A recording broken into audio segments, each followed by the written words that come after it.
channel. In this video I'm going to show you how you can fix the one-sided texture issue in Unreal Engine 5.2.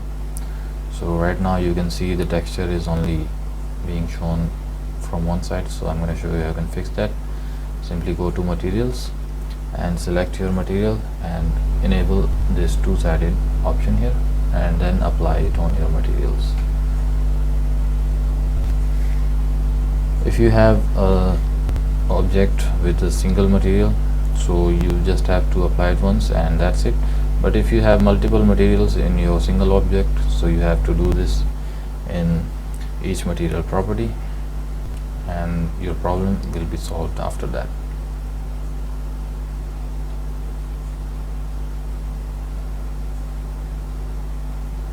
And that's it guys, as you can see it is fixed now. So that's how you can fix this problem in Blender. That's all in this video. Make sure to sub the channel and leave a thumbs up.